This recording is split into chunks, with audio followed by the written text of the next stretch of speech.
The infamous Glitch King asked me to do a challenge build. He challenged me to do a non-multi-class build that is built around slowing down the enemy. I thought that was a really cool concept, so here we go. Starting with the class that instantly stood out to me as somebody who can consistently reduce enemies' movement speed is the Fathomless Warlock. The Fathomless Warlock has an ability called Tentacles of the Deep, and as a bonus action we can make a melee attack with this tentacle that we summon, and if it hits, it reduces our enemy's movement speed by 10 feet. Combine that with our Eldritch Invocation Lance of Lethargy and we can reduce that by another 10 feet. So just in a standard bonus action and action combo that we can do turn in and turn out, we can reduce 20 feet of movement from our enemies. And that takes next to none of our resources, so that's before we even begin spellcasting. So I think that's a really good base for us to start with this concept. Well, how about race? Well, I wanted somebody with some pretty high movement speed because this is kind of a kiting build. We are keeping enemies away from us, so it's really good for us to have some increased movement speed, but I wanted to combine that with more things that slow enemies down, so I ended up choosing Air Genasi. The reason why is that they come with Levitate. Levitate is an excellent one cast a day spell to pick an enemy up. They get one Constitution save, which isn't our best save admittedly, but if they fail it, that is it. They are just stuck in the air, they can't use their movement for 10 minutes as long as we continue our concentration. And that's pretty insane when we consider that we are kind of archers with our Eldritch Blast, so we just can kind of pick people up, pull them out of cover, put them in the air, and just start blasting them in the air while they can't do anything. Unless, of course, they have some ranged stuff as well, so this is particularly strong against melee enemies. On top of that, Levitate is an excellent utility spell. Sometimes we can just pick our rogue up and put him on a roof to begin an infiltration, for example. We also come with Featherfall. Featherfall is going to be something that doesn't come up all the time, but it will come up every now and again, and it does enable us to pull off some really cool moments where we jump off of really high places to land amongst our enemies. Things like that. Just has really cool moments. Love Featherfall. We also come with lightning resistance, which is cool, and I actually really like the flavor of combining the Air Genasi with the Fathomless Warlock because we have like this storm at sea flavor, and I think that's really fun to play with, and that's kind of the beginning of our roleplay, is maybe we were a pirate, maybe we have something to do with the sea, you know, something around there could be really cool. As for our attributes, I decided to do a +2/+1. I put +2 in Charisma and +1 in Constitution. The +2 in Charisma, if we're using point buy, gets us to 17, which is going to enable us to take a half charisma feat at level 4, which we'll get to in a little bit. Constitution gets to 16, dexterity stays at 14, and then wisdom at 10 just to help us out with those saving throws just a little bit. At level 2, we pick up our Eldritch Invocations. We're going to take Agonizing Blast because Eldritch Blast is going to be a big part of our playstyle, and it just bumps that damage up too much to ignore. On top of that, we're going to take Lance of Lethargy and begin our slow movement right from level 2, and we're going to start hitting people and reducing their movement speed. There aren't a ton of first level spells that are going to help us reduce our enemy's movement speed, so we'll probably just take the typical Hex and other strong spells. At level 3, we get our Pact Boon. Our Pact Boon isn't going to play much into what we do. We could basically do this without a Pact Boon at all, so I'm just taking the Pact Boon that I feel is the strongest without any invocation investment into it, which is Pact of the Chain. Just having that familiar is really powerful. Here we pick up our second level spells. Hold Person stands out to me as a very good keep them still spell, which is kind of what we're going for here. On top of that, it upcasts extremely well, so it's a spell that we can hold on to for the long term and eventually hold 4 people all at once with the 5th level spell. At 4th level, I am picking up a half feat, and I decided to go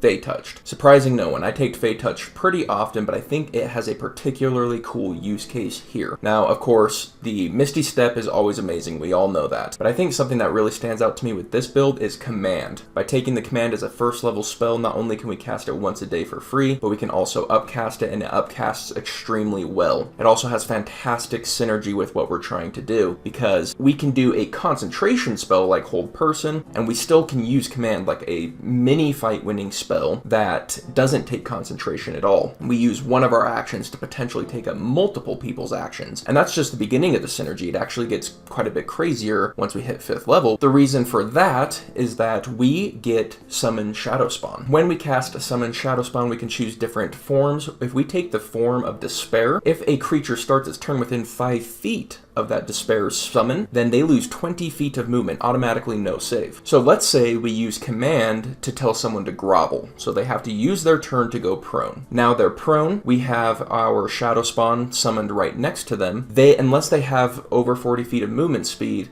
they can't stand up ever. So they have to stay prone as long as our shadow spawn is right next to them. And since they're prone, our shadow spawn is getting advantage on its attacks, as well as our Tentacle of the Deep. So let's say they have 40 feet or more movement speed. As long as our Tentacle of the Deep hits, they still can't get up unless they have over 60 feet of movement speed. So we can do the kind of grapple prone thing as a archer caster, which is really cool synergy and something I really, really like. I think Summon Shadow Spawn with the Despair is a totally slept on ability and it's so strong with this particular build. Other standout 3rd level spells to me are of course Hypnotic Pattern. It does hold people still. Fear makes people flee, so that's another good keep off me spell. Also at this level we get a new invocation, which I am taking the Repelling Blast. This is a great time to take Repelling Blast because now we shoot 2 beams and so we can knock people back 20 feet or 2 people 10 feet. And that's really good for both keeping people in AoEs as well as dragging them across damaging AoEs, like Spike Growth, for example. Going to 7th level, we pick up our 4th level spells. One that stands out to me is Banishment, just to remove somebody completely out of combat and then they have to appear back there when they return. Not exactly with what we're going for here with keeping people still, but it is similar enough that I felt I should include it. We also are going to pick up a new invocation at level 7. Sculptor of Flesh is going to be the standout strong one, but I am taking Mire the Mind. That's because it lets us cast slow, and this is the slow build, so I couldn't say no to it, although I think that Sculptor of Flesh is going to be a little bit better, and that's the one we're going to take at level 9. Also at 5th level, by being a Fathomless Warlock, we get Bigsby's Hand, except it has to be a tentacle. That's great for holding people still. We also get Hold Monster for those times that Hold Person isn't going to work, and that's kind of where I'll end this build as far as the